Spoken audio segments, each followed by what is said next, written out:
itu sih tuh.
Assalamualaikum warahmatullahi wabarakatuh.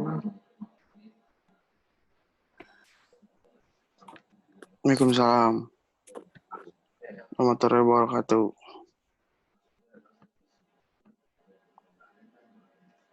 Lanjut ya, lanjut aja sambil menunggu yang lain.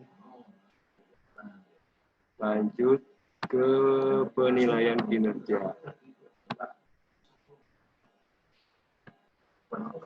Lanjut ke penilaian kinerja. Apa itu penilaian kinerja?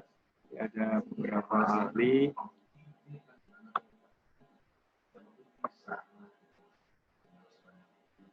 Beberapa ahli yang pertama yaitu Weather dan Davis 1996 sama dengan yang tadi, bahwa penilaian kinerja adalah suatu proses yang dilakukan organisasi untuk mengevaluasi hasil kerja. Di sini penekanannya dari penilaian kerja merupakan hasil kerja dari para karyawan. Yang kedua, ada Mondi tahun 2008, penilaian kinerja adalah suatu sistem formal untuk meninjau dan mengevaluasi kinerja para individu atau tim dalam menjalankan tugasnya. Kemudian ada Schuler dan Jackson 2006, penilaian kerja melibatkan evaluasi kinerja yang didasarkan pada penilaian dan pendapat dari para bawahan, rekan kerja, atasan, manajer lainnya, dan bahkan karyawan itu sendiri. Jadi kesimpulannya dari tiga ahli di atas, para ahli di atas, bahwa penilaian kerja merupakan proses yang digunakan untuk mengidentifikasi, mendorong, mengukur, mengevaluasi, meningkatkan, dan memberi penghargaan terhadap kinerja karyawan. Itu yang dimaksud dengan penilaian kinerja. Kemudian apa manfaat dari penilaian kinerja? Yang pertama yaitu perbaikan kinerja. Itu pasti ya, adanya penilaian kinerja, maka diharapkan adanya perbaikan daripada kinerja karyawan. Yang kedua untuk keputusan administrasi. Maksudnya di sini adalah dengan penilaian kerja jadikan patokan atau dijadikan ukuran untuk organisasi dalam tadi mungkin kaitannya dengan pengembangan karir atau sebagainya. Yang ketiga adalah sebagai pemberian penghargaan. Maksudnya pemberian penghargaan di sini pemberian penghargaan terhadap karyawan. Yang keempat yaitu kompensasi. Maksudnya di sini penilaian kerja merupakan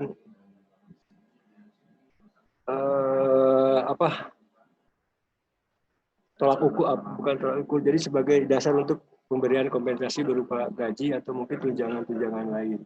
Yang keempat adalah promosi, terus pemberhentian atau pengurangan PHK, dan yang terakhir untuk pengembangan. Itu manfaat dari penilaian kinerja. Lanjut, ini menurut ahli, perbaikan penyesuaian sama dengan yang tadi. Nanti ada di sini tambahannya mendeteksi kelemahan proses staffing, mendeteksi ketidaktepatan informasi, kesalahan desain jabatan. Ada 11. Yang terakhir sebagai umpan balik. Nah, ini manfaat kinerja sama mungkin dengan yang slide sebelumnya. Apa syarat penilaian kerja? Ini ada 3 syarat penilaian kerja. Di mana penilaian kerja ini harus mampu menggambarkan secara akurat kinerja yang dari seorang karyawan. Sistem penilaian kerja itu harus memiliki syarat yang pertama, job related, atau dengan cara mengevaluasi berbagai perilaku yang dapat menghasilkan kinerja yang sukses. Yang kedua, praktis, itu dapat dipahami dengan mudah oleh karyawan atau mungkin oleh yang melaksanakan penilaian kinerja atau evaluator. Yang ketiga, terstandarisasi. Jadi harus bisa dengan terstandarisasi ini dengan seragam atau mungkin dengan ukuran-ukuran yang jelas. Kemudian standar kinerja. Dari penilaian kinerja ini, sebelum masuk ke penilaian, diharapkan adanya standar kinerja, yaitu tolak ukur atau benchmark yang digunakan untuk mengukur kinerja. Gunanya apa? Agar efektif standar kinerja tersebut dengan hasil yang diharapkan. Standar-standar kinerja yang terkait dengan suatu jabatan bisa diperoleh melalui proses analisis jabatan. Ini standar kinerja harus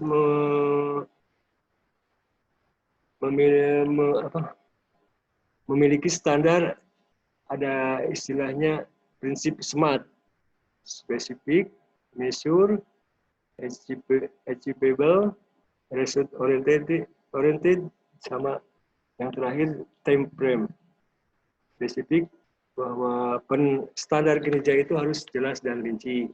Measure, standar kinerja dapat diukur. Achievable, standar kinerja dapat dicapai. Yang keempat, result oriented, jadi berorientasi pada hasil.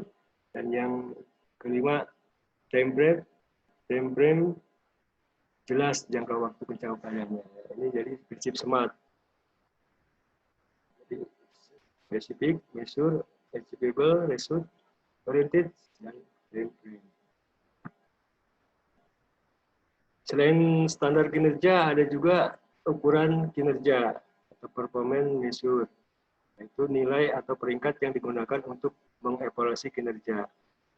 Ukuran kinerja ini harus mudah digunakan, dapat diandalkan, dan mampu melaporkan perilaku kritikal yang menentukan kinerja. Ini ada kunci penilaian kinerja.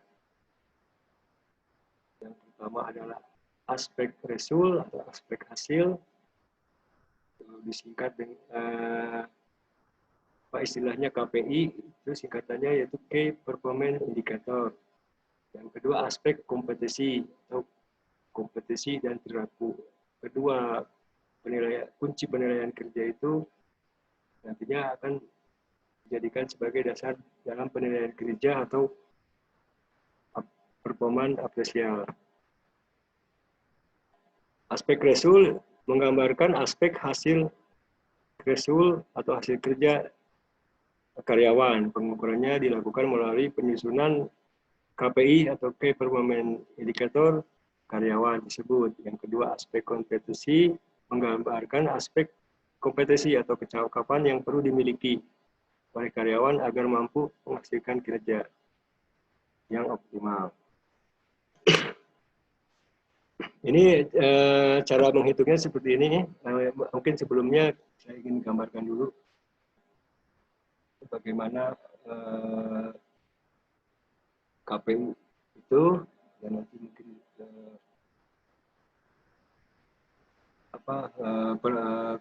kompetensi. Yang pertama KPI, ini ada area kinerja utama yang berdasarkan daripada job description, work, expected result. Ini kayak performance indikatornya ada identifying, defining, measuring, monitoring, sama reporting. Ini KPI ini yang dimaksud dengan hasil karyawan yang dapat diukur secara objektif. Yang kemudian manfaat komponen performance apresial ini, jadi hasilnya kerja organisasi dan pegawai dapat dievaluasi secara lebih objektif dan terukur. Setiap anggota organisasi juga menjadi lebih memahami mengenai hasil kerja kunci atau key result yang diharapkan. Organisasi hingga hasilnya organisasi yang lebih responsif, performance based culture akan terbangun. Ini contoh-contoh komponen KPI untuk seorang HRM atau Human Resource Manager. Contohnya seperti ini, di area kinerja utamanya dia mengadakan rekrutmen, mengadakan training and development, performance management, indeksnya 15, nanti terakhir 100, skornya ya. Ini untuk contoh aja, sampel. Komponen kompetisinya dari seorang HRD yang pertama adalah quality, implementation, kecepatan untuk mengerjakan tugas, problem setting, kecepatan untuk menganalisa masalah. Ini untuk yang komponen yang kedua, kompetensi. Tadi yang komponen yang pertama kinerja atau result, hasil kerja. Yang kedua kompetensi. Ini nilainya nanti bisa diisi apakah baik, apakah standar, apa. Jadi di sini ada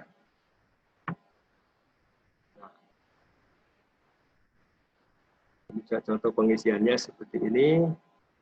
Dari mana 72 ini dari hasil 18 dibagi 5, jumlah kompetensinya ada 5 dikali 20. Kalau indeksnya dia 20%, jadi indeksnya maksudnya nah seperti ini. Di sini saya ambil yang 40%. Jadi KPI itu indeks hasil kerja bobotnya 60% misalnya. Terus untuk kompetensinya 40%. Kemudian dijadikan skor total. Itu yang skor total ini penilaian hasil kinerjanya karyawan. Contohnya seperti ini. Mama nggak punya data ya, ke mama nggak masuk-masuk, mau beli apa lagi? Nah, misalnya KPI-nya dia dapat poin 92, sedangkan kompetensinya dapat 72. Maka skor totalnya 60%, dikali 92 ditambah 40%, aspek kompetensi ditambah dikali mohon maaf ini 72 ini sama dengan 84. Jadi skor totalnya 84. Terus apa hasil dari skor total 84? Bisa disimpulkan skor total 84 ini termasuk pimpinan. Nama Mes sama yang dua-dua aja. Sama sayang. Untuk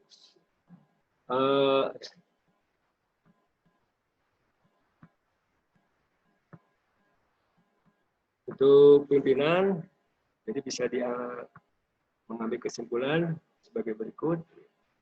84 mungkin dikasihkan bonus, yang kedua mungkin kenaikan gaji, yang ketiga dengan promosi, kemudian training plan, atau mungkin akan diikutkan dalam pelatihan atau pendidikan.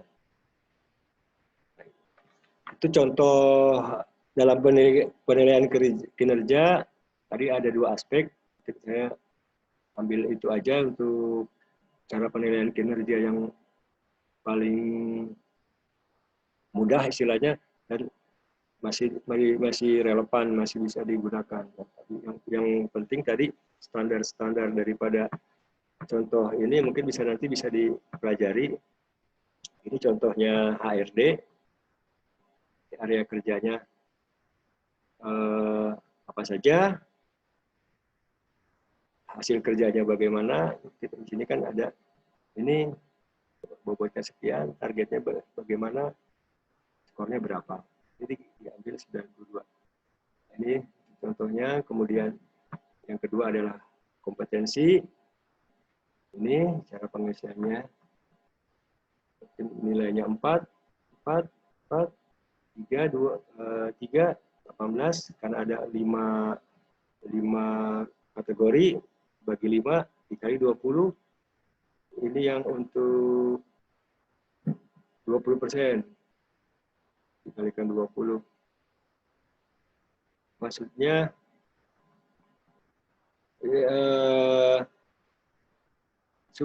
jadi kenapa di sini 20 tadi, supaya hasil sebanding dengan skala KPI. Jadi kan tadi 5 standarnya, dikali 20 maka 100. Jadi sebanding dengan yang KPI. Mungkin kalau di sini 6, di sini 4, berarti di sini 25 kalikannya. Tergantung daripada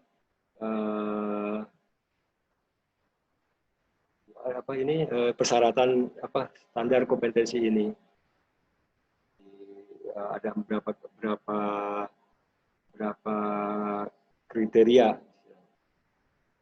Kalau gitu mungkin nanti saya masukkan satu untuk soal UAS, cara penilaian kinerja.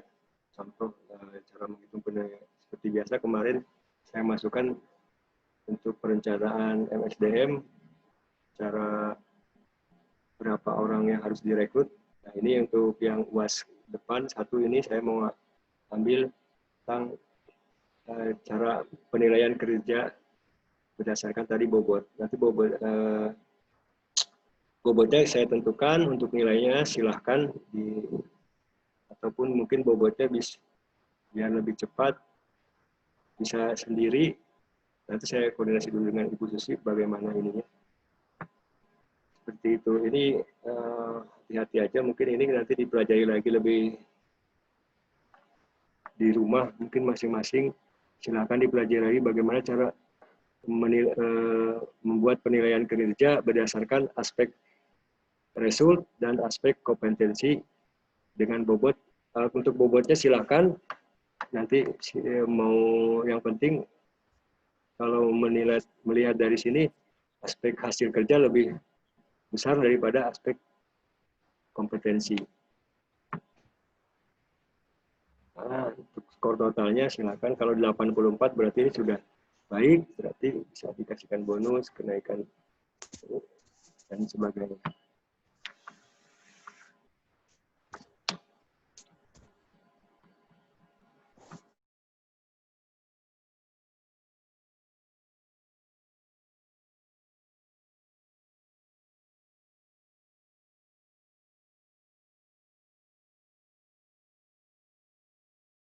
Maaf ya, ini ada ketinggalan. Oke, lanjut kita tentang kesalahan-kesalahan dalam penilaian kinerja. Kesalahan pertama yaitu standar yang berbeda atau kurang jelas. Standar yang tadi ada sebelum ini kita ada namanya standar kinerja di atas, itu tidak jelas atau berbeda-beda. Nah, ini sangat menyulitkan dalam penilaian kinerja yang akan dilaksanakan. Jadi standarnya harus jelas dan harus sama. Yang kedua, efek resensi.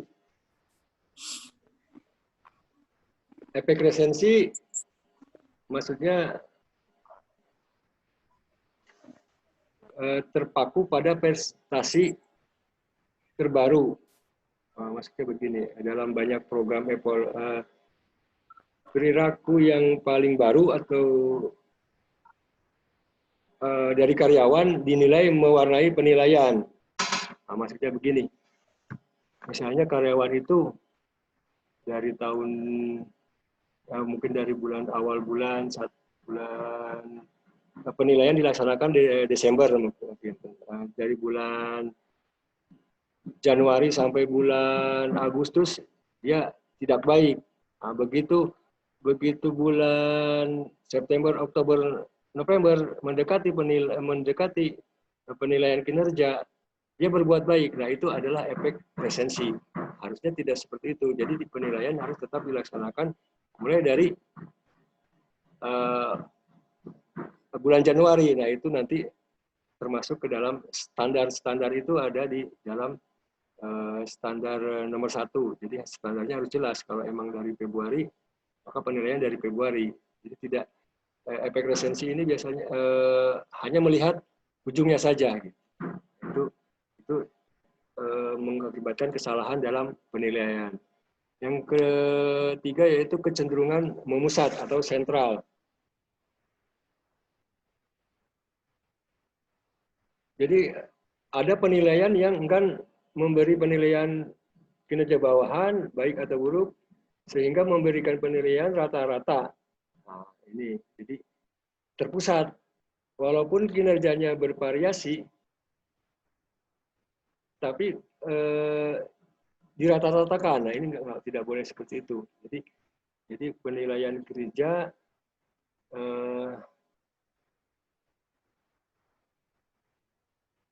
harus dari mulai awal. Jadi maksudnya faktor-faktor yang dinilai jelas. Kalau memusat itu biasanya udah diambil rata-rata gitu kan, karena rata-rata tidak bisa. Jadi kalau penilaian kadang ada kesalahan daripada pegawai itu yang lebih berat gitu. Dan ya itu harus jangan sentral, jadi jangan sentralistik. Jadi harus desentralisasi. Jadi harus tidak ambil dirata-ratakan. Ini biasanya karena ada kurangnya informasi atau kurangnya waktu yang tersedia untuk melaksanakan penilaian, sehingga penilaian kurang objektif atau mungkin kurangnya pengetahuan yang memadai untuk mengenal faktor yang dinilai, yaitu bisa mengakibatkan kecenderungan penilaian yang memusat atau sentral. Nah, kemudian berikutnya efek halo. Efek halo adalah suatu kesalahan dilakukan manajer karena menggunakan hanya satu faktor yang mewakili faktor lain. Maksudnya efek kan kalau kita mungkin di ruangan bilang hello, ada lagi hello, nah ya. Seperti itu maksudnya efek hello itu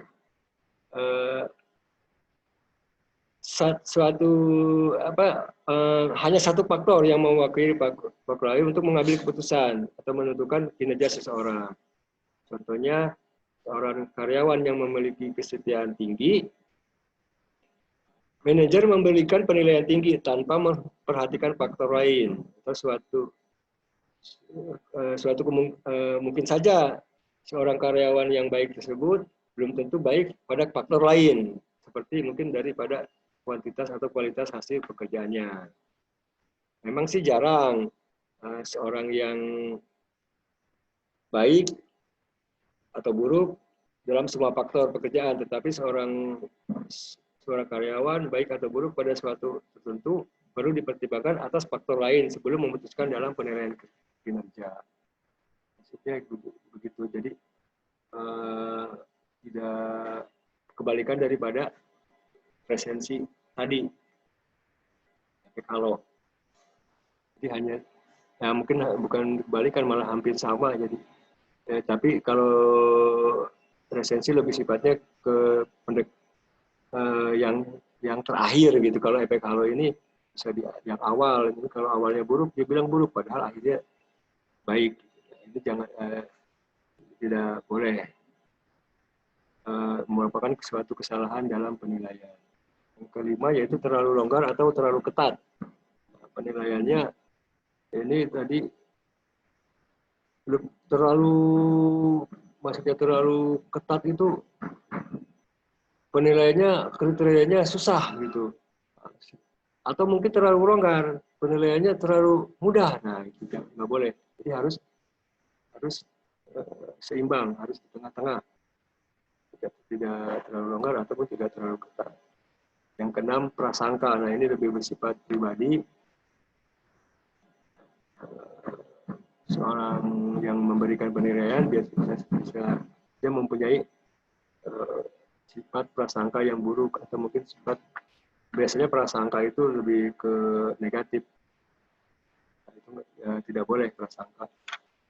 Dalam penilaian kita berprasangka buruk. Terakhir,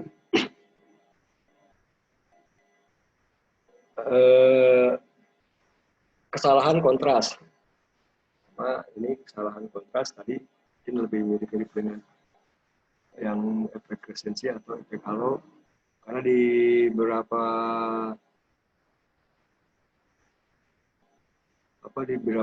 referensi juga tidak 7, cuman yang sini hanya ada 4 kalau nggak salah. Jadi yang tadi ada efek halo sama resensi sama kesalahan itu bisa dijadikan satu poin. Efek kontras sama mungkin dengan efek resensi ataupun efek halo. Itu saja mungkin dalam penilaian kinerja. Sampai sini mungkin kalau emang ada pertanyaan silakan. Ya lumayan berbeda sebelah. Tadi Gilang mau menanyakan, atau mungkin saya lanjutkan dulu satu aja tentang PHK.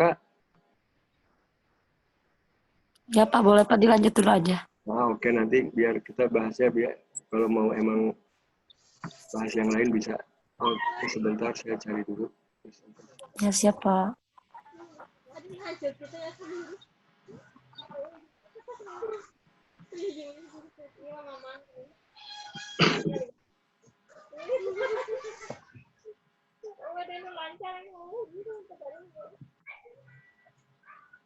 Yang itu.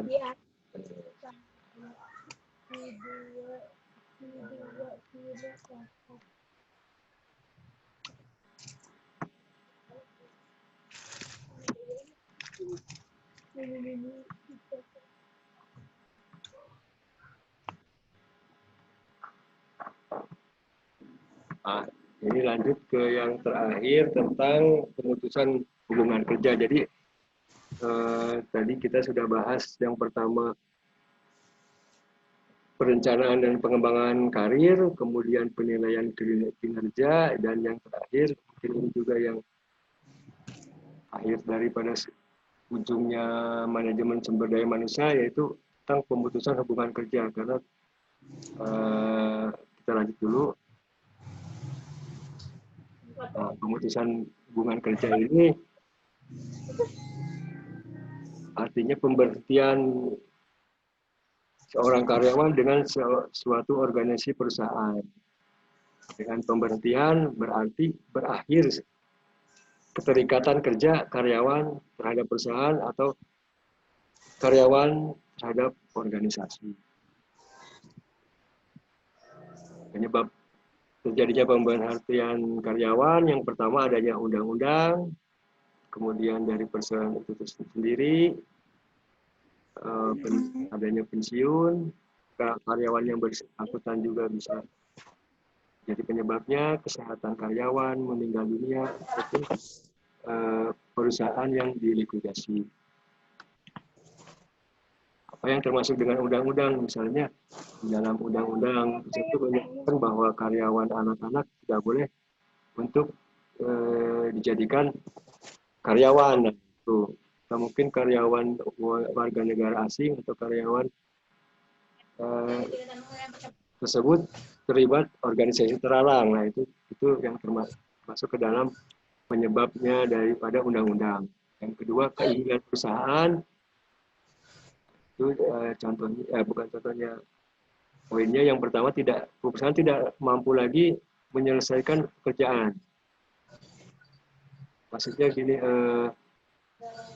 karyawan tersebut tidak mampu lagi menyelesaikan pekerjaan. Jadi perusahaan ya udah. Nah, keduanya si karyawan itu perilakunya kurang baik, perilaku dan disiplinnya kurang baik. Perusahaan sudah PHK saja. Yang ketiga, melanggar peraturan dan tata tertib perusahaan. Yang keempat, tidak dapat bekerja sama dan terjadi konflik dengan karyawan lain. Terakhir yaitu melakukan tindakan amoral atau mungkin tindakan-tindakan pidana di dalam perusahaan. Itu penyebab daripada keinginan perusahaan. Yang berikutnya yaitu keinginan karyawan. Keinginan bisa saja karyawan tersebut pindah tempat. Nah, karyawan tersebut pindah tempat, atau mungkin karyawan tersebut kesehatannya kurang baik, atau mungkin melanjutkan pendidikan, atau mungkin berwira swasta yang tadinya dari sebagai karyawan sekarang wira swasta. Nah, itu merupakan penyebab daripada PHK atau pemberhentian hubungan kerja daripada si karyawan, keinginan karyawan. Dan berikutnya yaitu pensiun. Pensiun itu pemberhentian karyawan atas undang-undang, keinginan atau mungkin keinginan perusahaan atau keinginan karyawan itu sendiri. Kalau keinginan karyawan itu sendiri mungkin bisa disebut dengan pensiun dini ya, atau mungkin juga alih status gitu, apa dari yang tadinya sebagai pegawai negeri sekarang mungkin pengen jadi pegawai swasta. Nah, itu jadi dia mengajukan pensiun. Yang kedua, keinginan karyawan karena produktivitas kerja rendah sebagai akibat usia lanjut, cacat fisik, itu bisa mengajukan pensiun. Yang berikutnya, undang-undang mempensiunkan seseorang karena telah mencapai batas usia dan masa kerja tertentu. Ini ada di dalam undang-undang.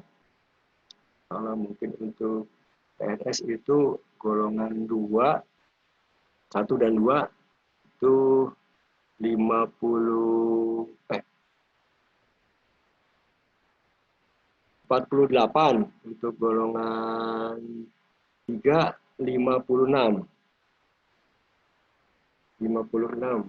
Nah, itu sudah masuk masa pensiun. Sudah harus pensiun. Yang terakhir, keinginan karyawan dengan mengajukan surat permohonan setelah mencapai masa kerja tertentu. Boleh melaksanakan pensiun dini apabila sudah mencapai masa kerja tertentu. Kalau di PNS itu 20 tahun. Untuk batas waktu 20 tahun itu nanti dapatnya pensiun penuh. Kalau untuk di bawah 20 tahun boleh, tapi tidak akan mendapatkan pensiun penuh. Jadi bisa 70% atau mungkin bisa 50%, tergantung masa kerjanya si karyawan tersebut. Berikutnya penyebabnya adalah kontrak kerja berakhir. Maksudnya kontrak karyanya sudah habis dan tidak ada perpanjangan dari perusahaan tersebut. Itu pemutusan hubungan kerja juga. Tapi kesehatan karyawan. Jadi mungkin dari bisa jadi kesehatannya berkurang sehingga perusahaan memberhentikan atau mungkin dari keinginan karyawan tersebut karena sudah tidak mampu lagi melaksanakan pekerjaan yang dibebankan. Yang terakhir adalah meninggal dunia. Sudah jelas begitu meninggal dunia otomatis sudah putus hubungan kerja dan kewajiban perusahaan atau organisasi memberikan pesangon atau uang pensiun bagi keluarga yang ditinggalkan sesuai dengan peraturan yang ada. Nah, yang terakhir perusahaan dilikuidasi. Apabila perusahaan dilikuidasi atau mungkin bangkrut, berarti bangkrutnya perusahaan berarti hubungan otomatis untuk karyawannya berhenti juga bekerja. Ini bangkrutnya ini dinyatakan dengan ketetapan pemerintah. Perusahaan atau organisasi tersebut wajib, tapi kalau organisasi mungkin tidak ada bangkrut. Bangkrut biasanya perusahaan. Ini bagaimana proses PHK? Proses-prosesnya pertama mungkin sebelum PHK dilakukan ada musyawarah antar karyawan dan perusahaan. Yang kedua adanya musyawarah atau pimpinan serikat buruh atau mungkin kalau di organisasi ada pimpinan bagian personalia dengan pimpinan pusat. Musyawarah dulu, kemudian ada dengan P4D ini mungkin swasta ya, lebih ke swasta, lebih ke perusahaan. Dan terakhir berdasarkan keputusan pengadilan negeri. Apabila mungkin si karyawan tersebut melakukan tindakan kriminal atau mungkin tindakan pidana lainnya, itu berdasarkan keputusan pengadilan negeri. Kalau digambarkan mungkin seperti ini konsep pemberhentian pemutusan hubungan kerja. Dilihat ini ada keinginan karyawan, ada keinginan perusahaan, ada keinginan karyawan, ada undang-undang.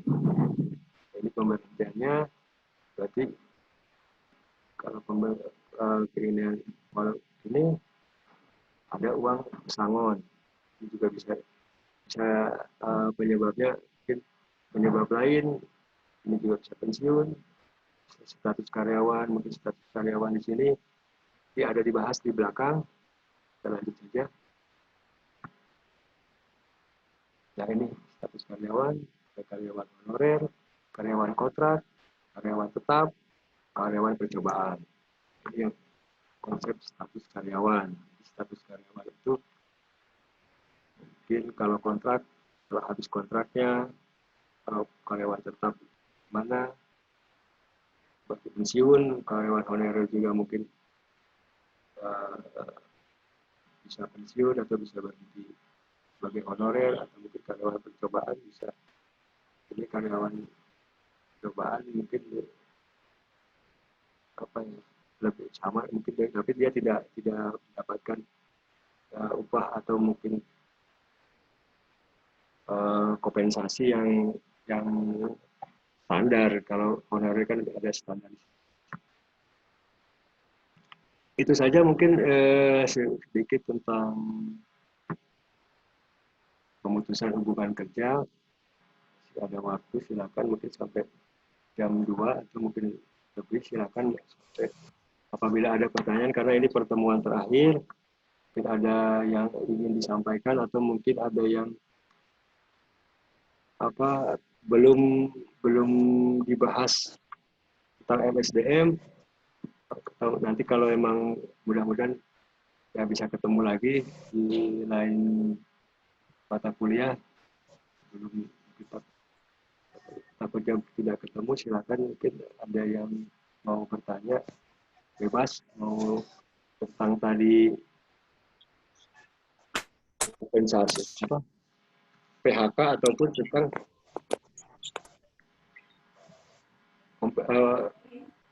penilaian kinerja. Silakan dari rekan-rekan. Udah. Gilang, ya Gilang. Silakan. Tadi mau apa yang mau ditanyakan?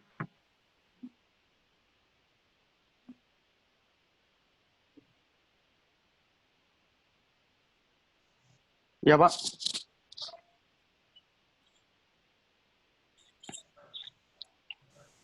Bilang kata Salah kata sih sebenarnya mau nggak apa-apa, nggak ya apa-apa, kata Bapak boleh. nggak apa-apa Pak, ditambahin Pak.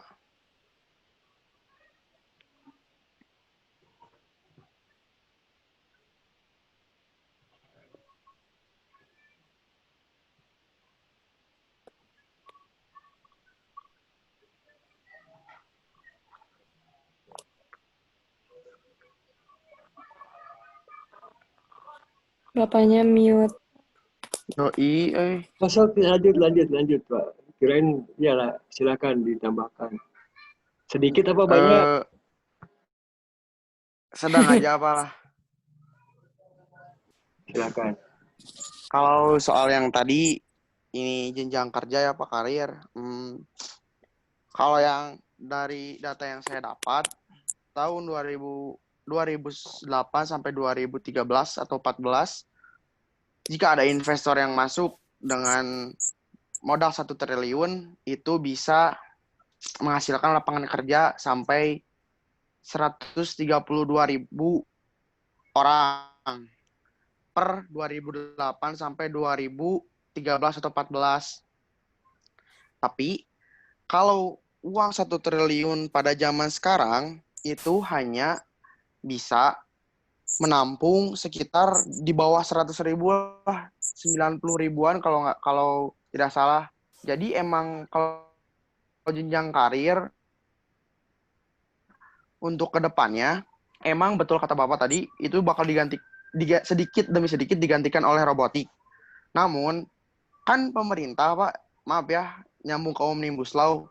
Omnibus Law itu jadi pemerintah tuh berpikirnya dengan kita nyuruh investor masuk ke Indonesia itu bakal membuka lapangan kerja, padahal tidak begitu.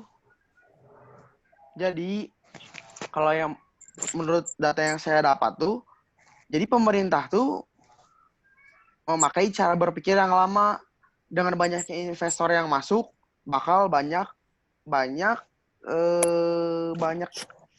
lapangan pekerjaan. Padahal jika memakai logika 1 triliun itu zaman sekarang, bakal sedikit gitu Pak yang lapangan pekerjaan yang dihasilkan untuk generasi sekarang gitu. Terus untuk jenjang karir yang kayak kan kalau tadi Bapak ngambil perspektifnya dari middle sampai higher ya, misalkan dari HRD gitu, dari PNS. Sekarang saya mengambil perspektif dari lingkungan saya yang banyak kerja jadi buruh pabrik. Kalau saya suka ngobrol sama lingkungan saya itu Pak, jadi kalau misalkan Omnibus Law ada Pak, kebetulan om saya juga udah jadi senior kan ada di salah satu pabrik, bakal kesiksa Pak menurut saya. Kalau dari yang saya baca ya, pertama nggak ada cuti hamil, kedua nggak ada jenjang karir untuk jadi karyawan tetap. Kenapa?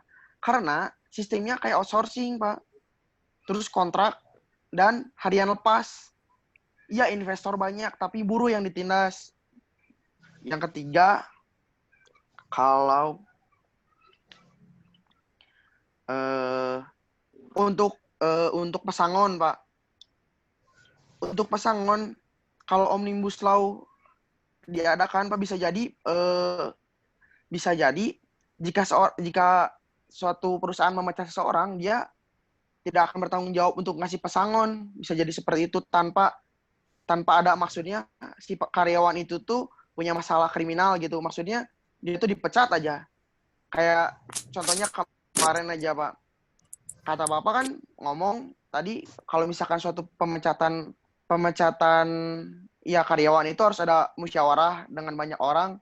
Contohnya kemarin Lion Air 2.400 karyawannya dipecat tanpa ada pemberitahuan, tanpa ada musyawarah. Mereka itu dipecat seperti itu, Pak. Jadi apa yang ada dalam peraturan yang sebenarnya peraturan di lapangannya tidak seperti itu sebenarnya, Pak. Kalau menurut saya, soalnya saya ambil perspektifnya ya kelas-kelas karyawan buruh yang kayak gitu, Pak. Saya suka ngobrol juga sama tetangga-tetangga gitu yang kerja di pabrik-pabrik gitu.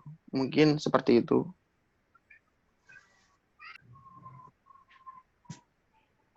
Terima kasih.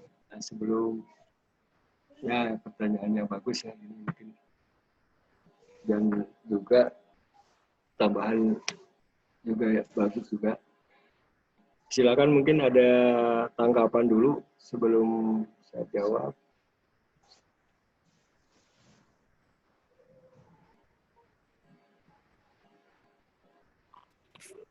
Oke, mungkin saya sedikit jawab saja sebentar. Emang sih betul untuk teori dan praktik ini kadang berseberangan mungkin, tapi saya kan sebagai, maksudnya begini, istilahnya kalau harus memberikan itu kan ya emang kalau secara prakteknya seperti itu. Cuman ini kan kesalahannya di mana, berarti kan kalau emang teorinya seperti ini, loh kok prakteknya seperti ini, berarti kesalahan ada di mana, bisa dijawab. Nah, kalau untuk proses yang betul, yang saya berikan itu adalah prosedur yang betul. Jadi istilahnya prosedur yang betul ya harus adanya dulu musyawarah. Adanya ternyata di lapangan terjadi tanpa ada musyawarah, tanpa ada apa, berarti dia tidak melaksanakan yang betul begitu. Kalau dengan demikian, nah, makanya ada ini pelajaran MSDM. Pelajaran MSDM ini nanti mungkin bilang jadi HRD.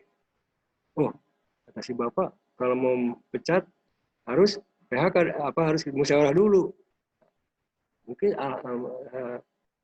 insya Allah gitu kan, nantinya tidak semena-mena. Nah itu yang diharapkan dengan adanya mempelajari MSDM ini. Jadi bukan berarti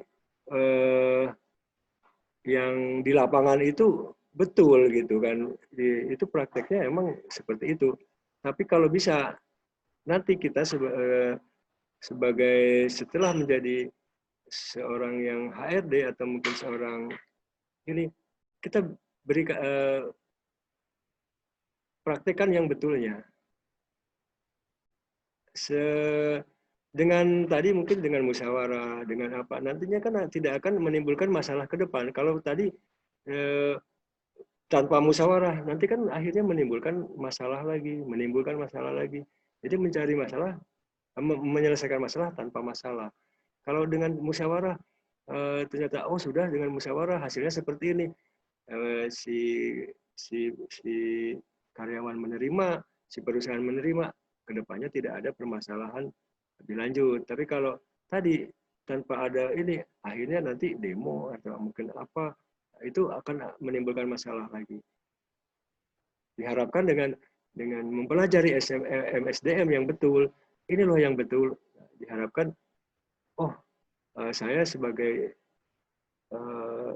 seorang manajer atau mungkin seorang staf pimpinan mau melaksanakan PHK, berarti saya harus musyawarah dulu. Saya harus memberikan yang betulnya. Nanti prakteknya itu tergantung dari pada orang tersebut, atau mungkin bisa jadi mungkin faktor lingkungan juga bisa jadi, karena yang lebih kuat itu faktor lingkungan. Yang tentu nanti setelah mungkin bilang ini sudah sudah tahu, saya udah tahu yang betulnya seperti ini, begitu lingkungannya di sekitarnya lain, nah yang tadinya mau betul, ikut-ikutan tidak betul. Mungkin itu dari saya, kalau mau berbicara fakta dan teori. Nah, mohon maaf barusan nge-like apa? Betul. Jadi begitu untuk masalah yang terakhir mungkin yang keduanya masalah tadi tentang penggantian robot ya,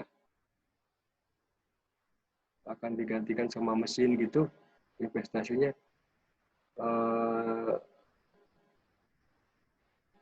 Bagaimana tadi bilang? Ya kan gini Pak, kalau Bapak emang kan nggak semua perusahaan kan pakai semuanya pakai robot. Maksudnya dioperasikan oleh manusia gitu Pak. Tapi kan benar kata Bapak kayak gitu. Tapi sekarang produktivitas suatu perusahaan nggak mau rugi Pak. Pasti perusahaan kan kapitalis, pengen selalu untung. Jadi yang mereka sebisa mungkin modal gede di awal gitu. Mereka beli robot-robot. Jadi makin kesini tuh semakin kecil gitu manusia yang ada di satu perusahaan teh karena robotik itu gitu. Misalkan tahun sekarang lowongan kerja 1.000 orang, tahun depan bisa cuma 500 orang gara-gara ada ada robotik itu. Gitu Pak maksudnya. Ya sekreatifnya kita kalau misalkan lahan pekerjaan nggak ada ya mau gimana gitu Pak maksudnya. Ya kita harus buka lahan pekerjaan yang lain mungkin di samping kita sudah terkalahkan oleh robotik. Oke, ya. Maksudnya ngerti saya. Nah itu tadi kan tantangannya tadi kalau tadi yang saya bilang, jadi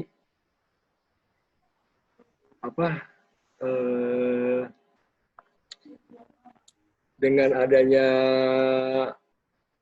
revolusi poin 4.0 Industri. revolusi industri 4.0 atau mungkin sebentar lagi ada revolusi 5.0. Nah ini 5 ya sosial itu.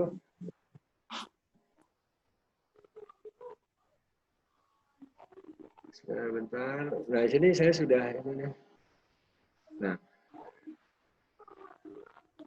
tadi saya kan sudah bilang. Jadi masing-masing SDM ini berupaya meningkatkan pengetahuan dan keterampilannya untuk menghadapi segala perubahan. Jadi perubahan dimaksud di sini ya perubahan revolusi 4.0 itu. Jadi kalau berarti besok banyak robot nih, banyak robot. Nah itu dah manusia dikasih pikiran, besok banyak robot, berarti ya udah saya ngambil pekerjaan di pembuatan robot atau mungkin saya mau buka servis robot kan bisa saja. Nah itu peluang-peluang seperti itu yang bisa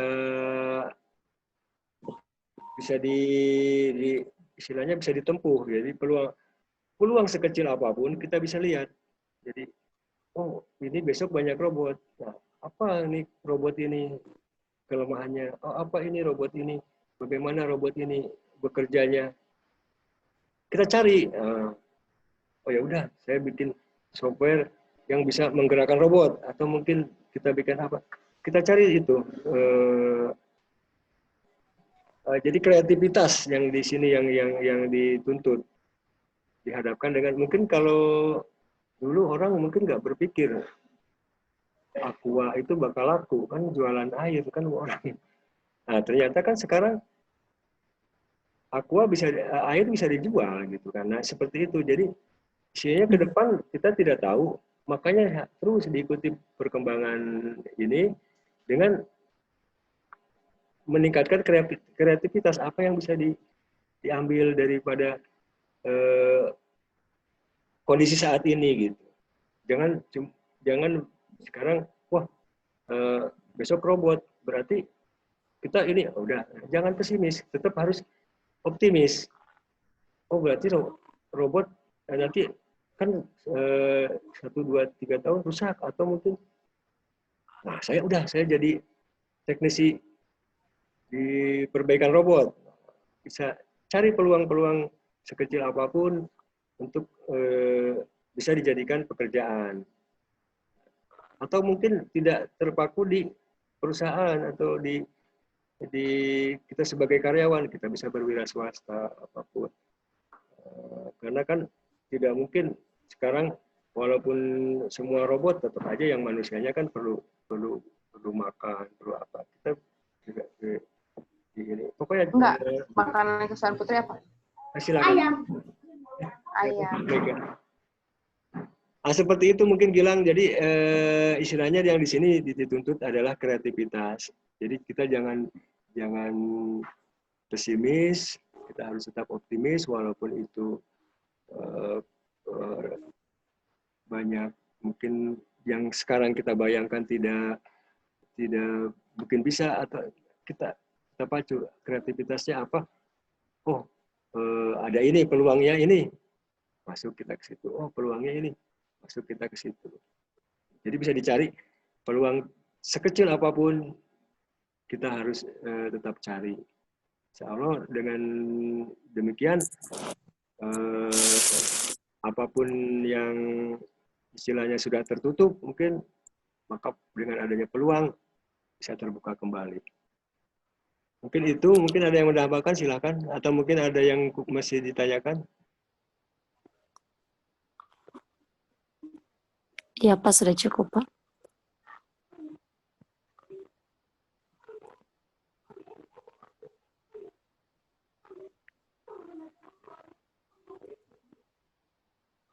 Ada lagi mungkin pertanyaan lain yang kira-kira masih belum dimengerti atau mungkin Saya mau bertanya, Pak. silakan Mega. Tapi bentar, Pak. Tapi yang tadi, Pak, yang sebelumnya dijelasin, yang pertama, nggak apa-apa, Pak? Yang pokoknya dalam masih bahasan apapun, silakan. Oh, oke, Pak. Yang terakhir ya.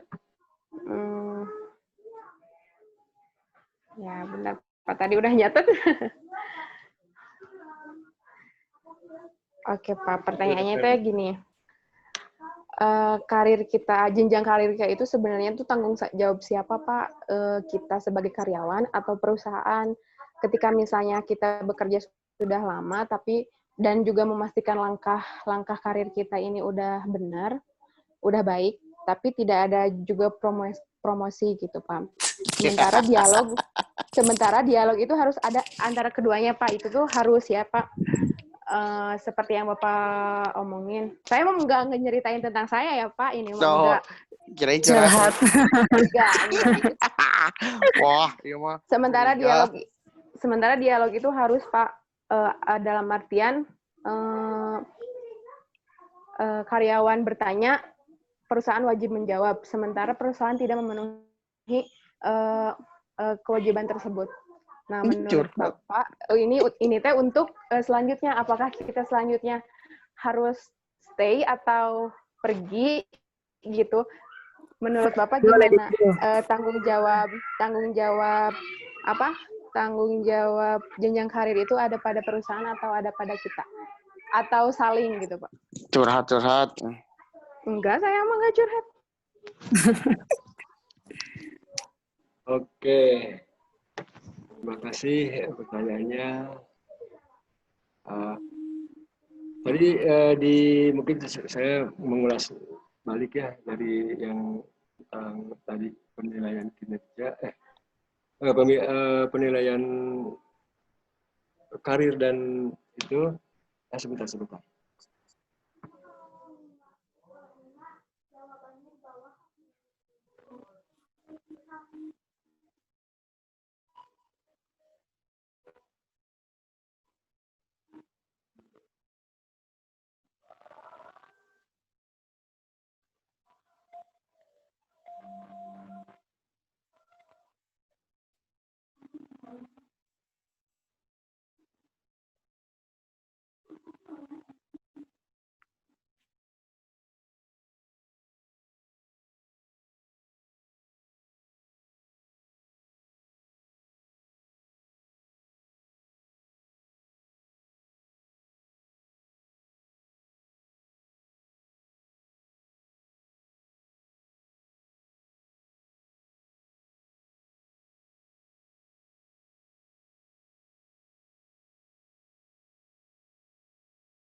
Mohon maaf, barusan ada telepon. Mungkin kita sampai jam 14.30 saja, karena jam 15 saya harus video conference dengan Pangdam dengan Panglima TNI. Itu saja. Jadi begini, untuk tadi saya kembali bahas tentang karir, masalah karir, pengembangan karir, perencanaan karir dan pengembangan karir. Itu kan tadi disebutkan bahwa ada dua. Jadi sebenarnya yang paling besar itu adalah dari kitanya. Individu itu memegang peranan paling besar, sementara organisasi itu memang seharusnya organisasi hanya mempunyai peran untuk memfasilitasi ataupun memberikan dorongan. Tetapi kadang di lapangan, walaupun kita sudah bagus, kita sudah merasa bagus, terus kemudian organisasi menghalang-halangi gitu, dalam tanda kutip. Nah, ini juga bisa menjadikan karir kita terhambat gitu. Sebenarnya kalau secara teorinya, secara benarnya, memang dimulai dari diri kita dulu, itu adanya minat atau motivasi, kemudian difasilitasi oleh perusahaan, maka pencapaian karir itu akan tercapai. Namun pada prakteknya seperti itu. Di lapangan, seperti tadi juga bilang, bahwa teori dan praktek kadang tidak sama, tidak sesuai. Nah, itulah dinamika di lapangan seperti itu. Nah, lalu bagaimana tindakan kita gitu kan? Apabila ada, ya itu tergantung daripada individunya. Mungkin kita cari aja jalan keluarnya. Bagaimana cara jalan keluarnya supaya kita bisa tetap berkarir, tapi istilahnya tetap berkarir lah istilahnya. Nah, mungkin salah satunya mungkin dengan pindah tempat ya, pindah tempat kerja, yang mencari tempat kerja yang betul-betul memberikan ataupun mendorong kita untuk berkarir gitu. Boleh itu. Kalau kita diam di situ aja, tadi kan ada kesalahan dalam itunya, bahwa kadang yaitu organisasi itu udahlah nggak terlalu istilahnya melihat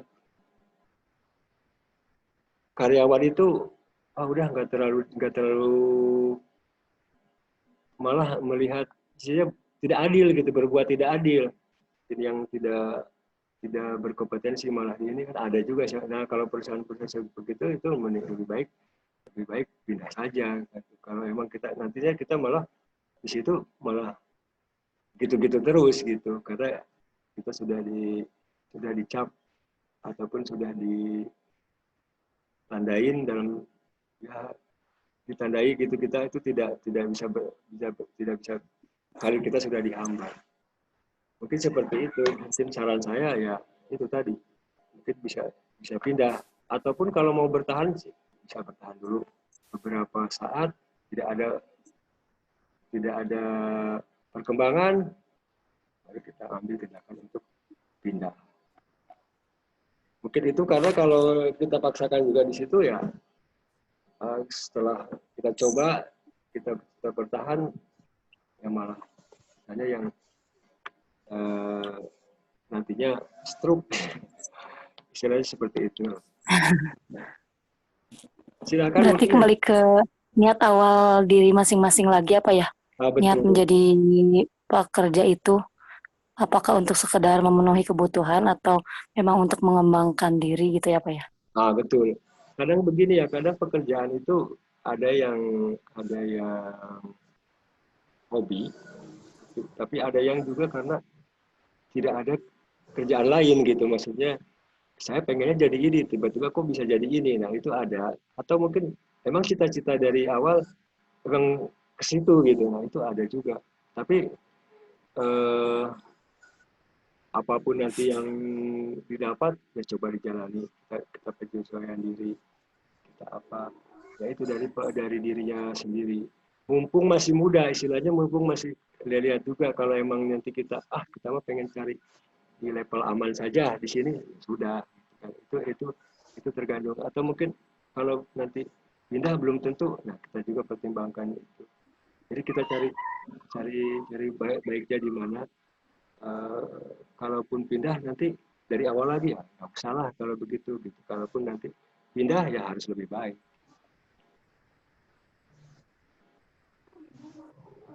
Mungkin itu Mega. Nama ayah saya. Iya, Pak. Makasih, Pak. Kira-kira bisa, maksudnya ada kemungkinan bisa itu enggak ya? Apa mungkin karena emang belum layak gitu kan, bisa aja. Bisa apa, Pak? Maksudnya kan penilaian dari perusahaan itu bisa aja belum layak gitu kan, masih harus berprestasi lagi. Jadi,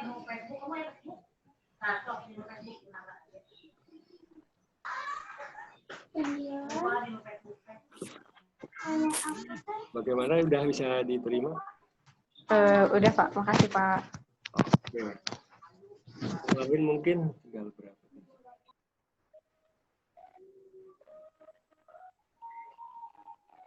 Oke, saya kalau sudah tidak ada, mungkin terima kasih. Mungkin hari ini ada 3 materi. 3 materi, yang satu mungkin nanti saya kompensasi. Harusnya saya sebelum ke PHK saya ambil kompensasi dulu, tapi ini berkaitan dengan upah dan kinerja, mungkin bisa dibaca aja sebentar. Karena tidak, yang penting itu tadi penilaian kinerja, pengembangan karir sama dengan PHK. Untuk kompensasi itu nanti berkutatnya masalah upah. Di situ nanti ada tunjangan tunjangan, ada gaji, hanya itu aja, ada material sama non material. Mungkin nanti saya kirimkan juga untuk slide-nya untuk kompensasi. Tapi saya tidak akan keluarkan di soal UAS. Mungkin yang UAS itu yang pernah saya sampaikan materinya tidak akan jauh dari slide.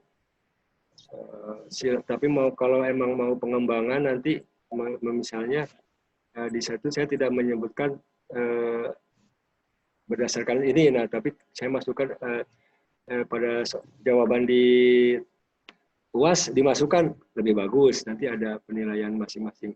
Untuk soal UTS juga saya belum bisa sampaikan, mungkin nanti aja sekalian, karena takutnya soal UAS-nya pengennya saya, tapi kan kalau online sih mungkin nggak ini ya. Kalau di saya dulu takutnya gitu, soal UAS dikeluarin, begitu soal UTS-nya, soal UAS-nya kecil, soal UTS-nya kecil, kasihan juga gitu kan. Makanya saya sebelum ngeluarin soal nilai UTS saya keluarin, saya nunggu dulu hasil UAS. Kalau UAS ini bagus, berarti saya UTS saya keluarin. Takutnya UTS ini buat menolong UAS, tadinya begitu. Saya sudah ngomong sama sekretariat juga, makanya saya belum keluarin soal nilai UTS. Takutnya di UAS, apalagi mungkin ada yang nanti tidak ikut. Kemarin juga Riko terakhir baru ngumpulin, saya sekarang sudah saya masukin, alhamdulillah. Nah, untuk ini soalnya take home nanti silahkan, mungkin seminggu kalau nggak salah waktunya. Minggu depan ada minggu tenang, minggu depannya lagi kayak UAS. Mungkin itu saja. Jadi untuk rekan-rekan mahasiswa sekalian, silakan dibaca ulang yang sudah diberikan. Saya mohon maaf apabila selama melaksanakan kuliah gitu kan, pertemuan sekali, yang pertemuan secara fisik 1 kali, secara virtual itu 4 kali, sekarang 4 kali, 8 kali. 8 kali pertemuan. Jadi di awal saya mungkin kalau ada kesalahan atau mungkin ada kurang dalam penyampaian materi ataupun kurang dalam bahasan pembuat materi yang diberikan, saya mohon maaf. Sama-sama Pak. Ya mungkin Kami juga mohon maaf. mudah-mudahan kita bisa ketemu lagi. Yang penting nanti kalau emang ada yang mau ditanyakan, ada yang belum mengerti, atau mungkin ada masalah-masalah tentang manajemen sumber daya manusia, silakan masih di WA aja. Apabila nanti grupnya sudah dibubarkan, di Japri aja. Insya Allah nanti kalau emang saya tidak bisa jawab, saya akan bertanya ke yang lebih senior, mungkin ke saya dekat dengan Prof. Sudarmayanti. Nanti saya tanyakan, silakan. Mungkin dalam penyusunan skripsi ada yang mau ditanyakan, mungkin ngambil tentang masalah tadi kompetensi tadi ada, atau mungkin masalah penilaian kerja terhadap apa, silakan menghubungi saya, boleh. Itu saja. Terima kasih atas perhatiannya. Terakhir saya ucapkan mohon maaf. Wabillahi taufiq wal hidayah. Assalamualaikum warahmatullahi wabarakatuh. Waalaikumsalam warahmatullahi Waalaikumsalam wabarakatuh. warahmatullahi wabarakatuh. Terima kasih Pak buat Terima kasih materinya. Pak. Sama-sama. Pagi. Kamu tinggal di mana?